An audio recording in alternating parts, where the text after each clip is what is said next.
আল্লাহ তুমি আজকের জনসভাকে তোমার সমস্ত করুণা ক্ষমা রহমত দিয়ে তুমি পরিপূর্ণ করে দাও, বলুন আমিন। আপনাদের সবার কাছে সম্মানিত আমিরে জামাত ডক্টর শফিকুর রহমানের পক্ষ থেকে সালাম এবং দোয়া। এই আলো ঝলমল রৌদ্রকরোজ্জ্বল দিনে আপনারা ঐতিহাসিক সরোয়ার্দী উদ্যানে সমবেত হয়েছেন, সকলকে আমিরে জামাতের পক্ষ থেকে সালাম এবং শুভেচ্ছা জানাচ্ছি। আপনারা সবাই জানেন জনসমাবেশে আমাদের জাতীয় নেতৃবৃন্দ, সকল নেতৃবৃন্দ ইনশাআল্লাহ আসতে শুরু করেছেন। দুপুর 2টায় তাদের বক্তব্য শুরু হবে। তার আগে কিছুক্ষণ পরেই আকর্ষণীয় মনোমুগ্ধকর সাংস্কৃতিক পরিবেশনা ইনশাআল্লাহ কিছুক্ষণের মধ্যেই শুরু হবে ইনশাআল্লাহ। সবাই বলুন ইনশাআল্লাহ।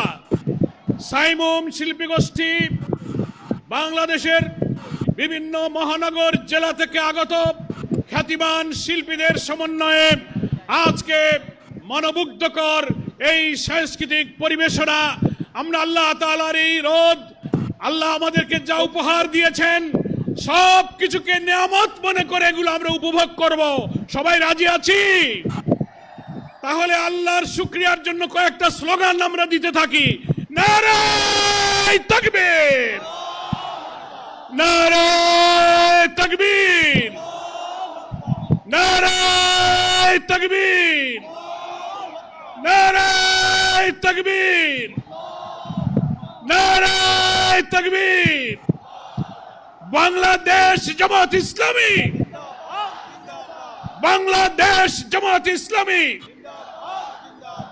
বাংলাদেশ জামাত ইসলামী। আলহামদুলিল্লাহ, আপনারা আল্লাহ তাআলার কাছে সাহায্য কামনা করুন, দোয়া করতে থাকুন। কিছুক্ষণের মধ্যেই আমাদের সাংস্কৃতিক বিভাগের দায়িত্বশীল, বাংলাদেশের সাংস্কৃতিক অঙ্গনের ইসলামী সংস্কৃতির এবং সাংস্কৃতিক জগতের যারা নতুন ধারা সৃষ্টি করেছে, কবি মতিউর রহমান মল্লিক, আজম ওবায়দুল্লাহ, আমাদের আরো সব যারা পূর্বসূরি ছিলেন বিদায় নিয়েছেন, তাদের রেখে যাওয়া সাংস্কৃতিক আন্দোলনের পতাকা ধারণ করে আমাদের প্রিয় স্নেহভাজন সাইফুল্লাহ মানসুরের নেতৃত্বে আজকে কিছুক্ষণের মধ্যে সাংস্কৃতিক পরিবেশনা ইনশাআল্লাহ শুরু হবে। রোদের কষ্ট, পিপাসার কষ্ট, ক্ষুধা, বসবার কষ্ট, গরমের কষ্ট, আমরা কি আল্লাহ